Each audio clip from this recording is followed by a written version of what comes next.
Hi friends, welcome to our channel Kalam times achievers. நம்ம இன்றைக்கி இந்த வீடியோவில் 2025ஆம் ஆண்டு தேர்வை நோக்கி யூனிட் 3 அண்ட் இந்தியன் ஹிஸ்ட்ரியோடைய டெஸ்ட் பேட்சோட டீட்டெயில்ஸ் வந்து பார்க்க போகிறோம். 2025ஆம் ஆண்டு என்றைக்கு தேர்வு நடக்க போகுது அப்படின்னு சொல்லிட்டு தேர்வு தேதி முதற்கொண்டு என்னென்ன தேர்வுகள் இருக்குது அப்படின்ற ஆனுவல் பிளானர் ரிலீஸ் ஆகிருக்கும். ஸோ ஆனுவல் பிளானை செக் பண்ணியிருப்பீங்க. ஆனுவல் பிளானை செக் பண்ணாதவங்க ஆனுவல் பிளானர் செக் பண்ணிவிட்டு அதுக்கேற்ற மாதிரி ஷெட்யூல் போட்டு ப்ரிப்பேர் பண்ணுங்கள். ஸோ வந்து அதில் யூனிட் 3 அதாவது இந்தியன் ஹிஸ்ட்ரி நமக்கு இதுக்கு முன்னாடி யூனிட் 4 இருந்துச்சு. இதுக்கு முன்னாடி எக்ஸாம் வரைக்கும் யூனிட் 4 இருந்திருக்கும். இப்போ அதை யூனிட் 3க்கு மாற்றிருப்பாங்க. ப்ளஸ் யூனிட் 7 அதாவது யூனிட் 4 அண்டு யூனிட் 7 பழைய சிலபஸில் இருந்ததை இப்போ மெர்ச் பண்ணி யூனிட் 3ல உங்களுக்கு கொடுத்துருப்பாங்க. ஸோ ஷெட்யூல் சேஞ்ச் பண்ணதை நீங்கள் பார்த்துருப்பீங்க. அதாவது சிலபஸ் வந்து சேஞ்ச் பண்ணதை நீங்கள் பார்த்துருப்பீங்க. நான் பிகினராக இருக்கேன் அப்படின்னவங்க இந்த மாதிரி ஷெட்யூல் போட்டு படிக்க ஸ்டார்ட் பண்ணுங்கள். இதுக்கப்புறம் நாங்கள் என்னென்ன ஷெட்யூல் ஃபாலோ பண்ணுறோன்றதை பார்த்துட்டு ஸ்டார்ட் பண்ணலாம். ஸோ பார்க்கலாம். இப்போ இந்திய வரலாறும் பண்பாடும் மற்றும் இந்திய தேசிய இயக்கமும். ஸோ இந்த யூனிட் தான் உங்களுக்கு யூனிட் 3ல் வந்து டோட்டலாக கவர் ஆகும். இது வந்து டோட்டலாக எத்தனை நாளுக்கான டெஸ்ட் பேட்ச் அப்படின்னு பார்த்தோன்னா 60 நாளுக்கான டெஸ்ட் பேட்ச். சிறப்பான நாளை வேண்டும் என்றால் நேற்றை விட இன்னும் அதிகம் உழையுங்கள். அதாவது நாளைக்கு சிறப்பாக இருக்கணும், நான் நினைத்த நாளாக இருக்கணும் அப்படின்னு நீங்கள் நினச்சிங்கன்னா நேற்று அதே எஃபோர்ட் போட்டிருப்பீங்க, ஓரளவுக்கு கண்டிப்பாக எஃபோர்ட் போட்டிருப்பீங்க, எக்ஸாமுக்கு நம்ம படிச்சிருப்போம். ஆனால் அதை விட இன்றைக்கி இன்னும் அதிகமாக உழைக்கணும். இதுதான் வந்து நம்மளுக்குரிய இந்த டெஸ்ட் பேட்ச்க்கான கோட்ஸ். வாங்க பார்க்கலாம். பேட்ச் டீட்டெயில்ஸ் சம்மந்தமாக பார்த்துலாம். பேட்ச் ஸ்டார்டிங் டேட் அப்படின்னு பார்த்தோன்னா 12ஆம் தேதி, அதாவது சண்டே ஸ்டார்ட் ஆகுது. டெஸ்ட் டைமிங் வந்து 9 PM ஈவினிங் வந்து உங்களுக்கு டெஸ்ட் இருக்கும். டெய்லி டெஸ்ட் இருக்கும், ப்ளஸ் ரிவிஷன் டெஸ்ட் இருக்கும். உங்களுக்கு ஏதாவது அந்த டெஸ்ட்டில் சந்தேகங்கள் இருந்துச்சு அப்படின்னா மென்டாஸோடைய கான்டாக்ட் நம்பர் கொடுத்துருப்போம். அந்த கான்டாக்ட் நம்பருக்கு வாட்ஸ்அப்பில் நீங்கள் ஆடியோ அதாவது வாய்ஸ் மெசேஜ் பண்ணியோ இல்லை டெக்ஸ்ட் பண்ணியோ உங்களோட டவுட்ஸை தாராளமாக கேட்கலாம். அவங்க உங்களோட டவுட்ஸ் வந்து கிளியர் பண்ணி வைப்பாங்க. இந்த தேர்வு எப்படி நடக்கும் அப்படின்னா PDF வடிவில் வந்து குறித்த நேரத்தில் வழங்கப்படும். அதாவது தேர்வு 9 மணிக்குனா 9 மணிக்கு உங்களுக்கான வினாத்தாள் கொடுத்துருவோம். அதுக்கடுத்து விடைத்தாளுடைய PDF சென்ட் பண்ணிடுவோம். OMR ஷீட் வந்து நீங்கள் பக்கத்தில் இருக்கக்கூடிய ப்ரௌசிங் சென்டரில் பிரிண்ட் அவுட் எடுத்து வச்சுக்கணும். இப்போ இதில் 50 கேள்விகள் இருக்குன்னா 50 கேள்விகளும் OMR ஷீட்டில் நீங்கள் ஷேட் பண்ணி பார்க்கணும். ஏன்னா ஷேட் பண்ணால் தான் அதில் இருக்கக்கூடிய மிஸ்டேக்ஸ் வந்து ரெடியூஸ் ஆகும். இந்த மாதிரி தான் தேர்வு நடக்கும். இந்த தேர்வுகளில் கலந்து கொள்பவர்களுக்கு கடைசி 5 வருஷங்களுக்கான குரூப் 2 குரூப் 4க்கான வினாத்தாள் தொகுப்பு என்ன பண்ணுவோம் அப்படின்னா ஷேர் பண்ணுவோம். அதை நீங்கள் வந்து படித்ததுலேருந்து ஹிஸ்ட்ரி எத்தனை கொஷின்ஸ் வந்திருக்கு, INM எத்தனை கொஷின்ஸ் வந்திருக்கு அப்படின்ற அந்த யூனிட் 3லேருந்து எத்தனை ப்ரீவியஸ் கொஷின் பேப்பர் வந்திருக்குன்றதை செக் பண்ணி இன்னும் நல்லா உங்களை எக்யூப் பண்ணிக்கலாம். பொது தமிழுக்கு கவர்மெண்ட்லேருந்து ரிலீஸ் பண்ணக்கூடிய மெட்டீரியலோட PDFமே இந்த டெஸ்ட் பேட்சில் உங்களுக்கு வழங்கும். டோட்டல் டெஸ்ட் எத்தனை இருக்கும் அப்படின்னா 51 டெஸ்ட். டோட்டல் கொஷின்ஸ் வந்து 2700+ கொஷின்ஸ் வந்து இந்த டெஸ்ட் மூலமாக நீங்கள் அட்டன் பண்ண முடியும். வாங்க பார்க்கலாம். தேர்வு அட்டவணை 12ஆம் தேதி வந்து தேர்வு தொடங்குது. 6th ஃபஸ்ட் டேர்மில் இருக்கக்கூடிய சிந்துவெளி, 9th சிந்துவெளி ரெண்டையும் சேர்த்து 50 கேள்விகள். 16ஆம் தேதி 11th பண்டைய இந்தியா தொடக்கம் முதல் சிந்து நாகரிகம் வரை. 6th செகண்ட் டேர்மில் இருக்கக்கூடிய வட இந்தியாவில் வேதகால பண்பாடும் தென்னிந்தியாவில் பெருங்கற்கால பண்பாடும்.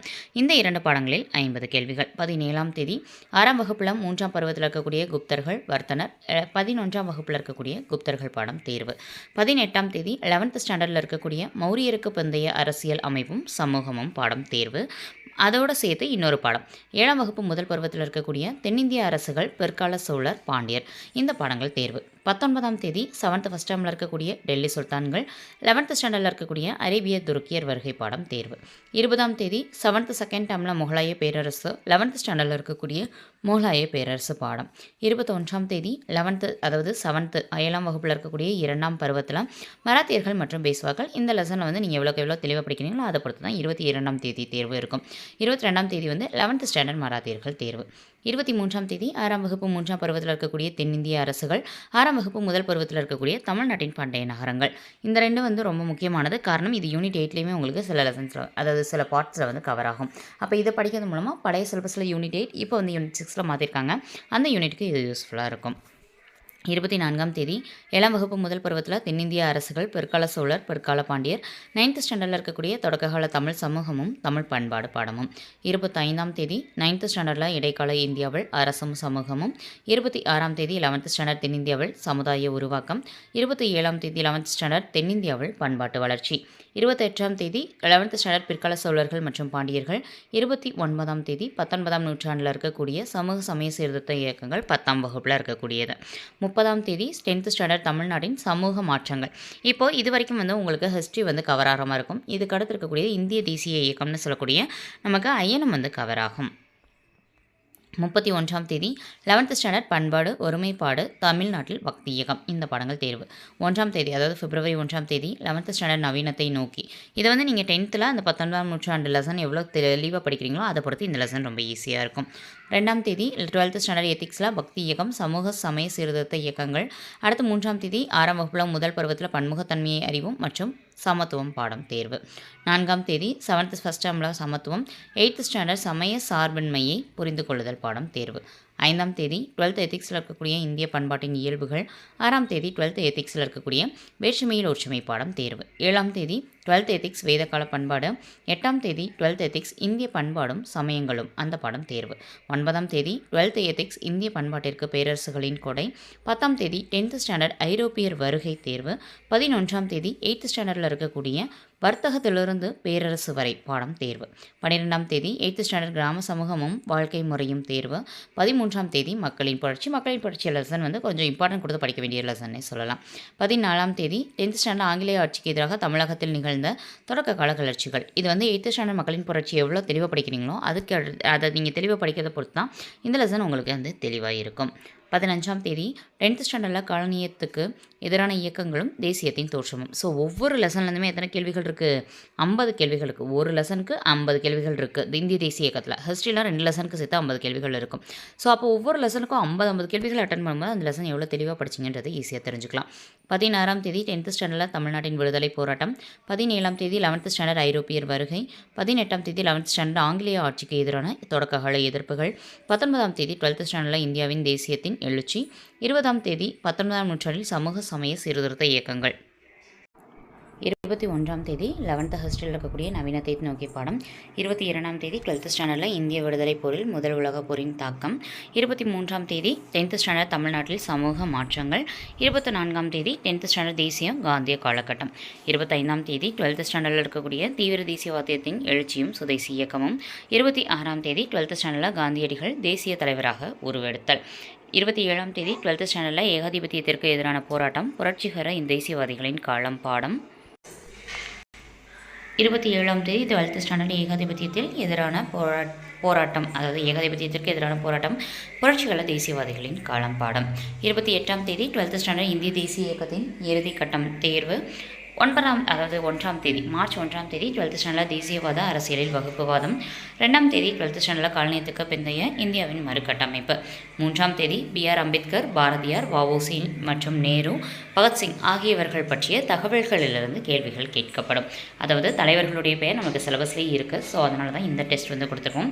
இதுக்கடுத்த தேர்வும் அதுதான். 4ஆம் தேதி ராஜாஜி, சுபாஷ் சந்திரபோஸ், காந்தியடிகள். இதில் தவறாக இருக்குது காந்தியடிகள்னு ஸ்பெல்லிங் செக் பண்ணிக்கோங்க. முத்துலட்சுமி ரெட்டி, மூவலூர் ராமமரம் அம்மையார் பற்றிய தகவல்கள். அடுத்து 6ஆம் தேதி ரிவிஷன் டெஸ்ட் 1 நடக்கும். 7ஆம் தேதி ரிவிஷன் டெஸ்ட் 2 நடக்கும். ரிவிஷன் டெஸ்ட்டுக்கு மொத்தம் வந்து 100 கேள்விகள் இருக்கும். ஸோ இதோட உங்களுக்கான தேர்வு அட்டவணை அப்படின்றது நிறைவடையுது. இப்படி தான் வந்து உங்களுக்கான தேர்வு நடக்கும். இதுதான் உங்களுக்கான ஷெடியூலும் கூட. ஒரு நாளைக்கு இத்தனை லெசன் நம்ம வந்து இந்த யூனிட்டில் கவர் பண்ணணும் அப்படின்ற மாதிரி நீங்கள் ஷெடியூல் போட்டுட்டு இதே மாதிரி படிக்க ஆரம்பிச்சிடுங்க. படிச்சுட்டு டெஸ்ட் அட்டன் பண்ணி பார்க்கும்போது அந்த லெசன் எவ்வளோ நல்லா படிச்சிங்க அப்படின்றதுக்கு வந்து உங்களுக்கு ஈஸியாக இருக்கும். ஸோ ஓகே, இப்போ இந்த டெஸ்ட்டில் வந்து நான் அட்டன் பண்ணி ஒவ்வொரு நாளைக்குமே 50 கேள்விகள் வந்து தேர்வு எழுத போகிறீங்க. அப்போ இந்த டெஸ்ட் வந்து நான் அட்டன் பண்ணணும் அப்படின்னு நினச்சேன்னா என்ன பண்ணணும் அப்படின்ற ப்ரொசீஜர் பற்றி பார்க்கலாம். என்ன பண்ணணும் அப்படின்னா பேமெண்ட் டீட்டெயில்ஸ் ஃபீஸ் வந்து 299 ஒன்லி. ஸோ இது online payment method, GPay method R PhonePe 2ல் எது வேணாலும் பே பண்ணலாம். உங்களுக்கான ஃபீஸ் நீங்கள் பே பண்ணக்கூடிய நம்பர் எந்த நம்பருக்கு பே பண்ணணும்னு பார்த்தீங்கன்னா 6381249063. இந்த எண்ணுக்கு வந்து ஜிபே ஆர் ஃபோன்பே பண்ணிவிட்டு அதை ஸ்க்ரீன்ஷாட் எடுத்து வாட்ஸ்அப்பில் அனுப்பிடணும். இதே நம்பருக்கு எந்த எண்ணுக்கு அப்படின்னா 6381249063. இந்த எண்ணுக்கு நீங்கள் வாட்ஸ்அப் பண்ணிவிட்டு ஹிஸ்ட்ரி ப்ளஸ் INM பேட்ச் இல்லை அப்படின்னா யூனிட் 3 பேட்ச் அப்படின்னு மட்டும் டைப் பண்ணி எங்களுக்கு அனுப்பிச்சிட்டிங்கன்னா நாங்கள் அந்த பேட்சில் வந்து உங்களுக்கு ஜாயின் பண்ணிடுவோம். தமிழ் ப்ளஸ் மேக்ஸ் ரெண்டும் சேர்ந்த காம்போவுமே நம்மளோட இதில் வந்து அவைலபிளாக இருக்குது. அந்த வீடியோஸ் வந்து லிங்க் வந்து நாங்கள் கீழே டிஸ்கிரிப்ஷனில் கொடுக்குறோம். பிடிஎஃபாக வேணும்னு நினைக்கிறவங்க நம்மளோட டெலகிராம் சேனலில் இதோட PDF சென்ட் பண்ணியிருப்போம், ஷெடியூல் PDF. அதை செக் பண்ணிவிட்டு நீங்கள் ஜாயின் பண்ணிக்கலாம். ஸோ இந்த பேட்ச் சம்மந்தமாக உங்களுக்கு ஏதாவது டவுட் இருக்குது அப்படின்னா கீழே 2 எண்கள் கொடுத்துருக்கோம். இந்த எண்களுக்கு தொடர்பு பண்ணி கேட்கலாம். 6381249063 அண்ட் செகண்ட் நம்பர் 9566737698. இந்த 2 எண்களுக்கு தொடர்பு கொண்டு இந்த டெஸ்ட் பேட்ச் சம்மந்தமாக ஏதாவது டவுட் இருந்தால் கேட்டுவிட்டு உங்களுடைய டவுட்ஸை கிளியர் பண்ணிவிட்டு நீங்கள் இந்த பேட்சில் வந்து ஜாயின் பண்ணிக்கலாம். ஸோ வீடியோ பிடிச்சிருந்தால் லைக் மட்டும் தொடர்ந்து ஃபாலோ பண்ணுங்கள். வீடியோ பிடிச்சிருந்துச்சு அப்படின்னா நம்ம சேனலை சப்ஸ்கிரைப் பண்ணிட்டு பக்கத்தில் இருக்க பெல் ஐகானை கிளிக் பண்ணிக்கோங்க. தொடர்ந்து அடுத்தடுத்த வீடியோக்குள்ளே சந்திக்கலாம்.